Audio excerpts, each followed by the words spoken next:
कोकणात पुन्हा एकदा मुसळधार पावसाची धुवाधार बॅटिंग या ठिकाणी सुरू झालेली पाहायला मिळते आहे। आपण सध्या गुरुमळी या गावामध्ये आहोत आणि ही वाहणारी जी आहे ती काजळी नदी आहे। आज देखील हवामान विभागानं या ठिकाणी कोकणासाठी येलो अलर्ट दिलेला पाहायला मिळतो आहे। गेल्या 24 तासांचा विचार केला तर रत्नागिरी जिल्ह्यामध्ये तब्बल 108 मिलीमीटर पावसाची नोंद झालेली पाहायला मिळते आहे। तर 5 तालुक्यांमध्ये 100 मिलीमीटरपेक्षा जास्त पाऊस या ठिकाणी पडलेला आहे। सर्वाधिक पाऊस हा खेड तालुक्यात झालेला पाहायला मिळतोय। खेड तालुक्यात तब्बल 157 मिलीमीटर इतक्या पावसाची नोंद झालेली आहे। तर मंडणगड, दापोली, चिपळूण, संगमेश्वर या तालुक्यात 100 मिलीमीटरहून अधिक पाऊस या ठिकाणी झालेला पाहायला मिळतोय।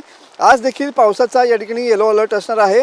आज दिवसभर मुसळधार ते अतिमुसळधार पाऊस होईल असा इशारा हवामान खात्याने दिलेला आहे।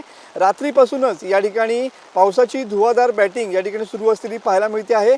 खास करून कोकण किनारपट्टी भागात या पावसाचा जोर हा अधिक असलेला पाहायला मिळतो आहे। काल रात्रीपासून पडणाऱ्या पावसामुळे या ठिकाणी नद्यांच्या पातळीमध्ये सुद्धा वाढ झालेली पाहायला मिळते।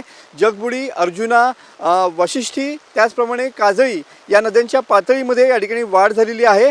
आज दिवसभर अशाच पद्धतीनं पावसाचा जोर हा कायम असणार आहे। त्यामुळे पुढचे 2 दिवस अशाच पद्धतीनं कोकणात मुसळधार पाऊस पडेल असा इशारा हवामान विभागानं दिलेला पाहायला मिळतोय। आज देखील हवामान विभागाचा या ठिकाणी पावसाचा येलो अलर्ट आहे। त्यामुळे आज देखील जोरदार पाऊस जो आहे तो या ठिकाणी बरसताना पाहायला मिळतोय।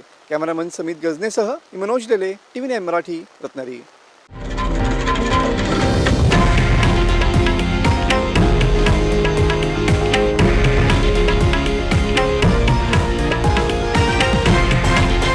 हे आहे देशातील नंबर 1 न्यूज नेटवर्क आणि आपण पाहत आहात TV9 मराठी, एकमेव।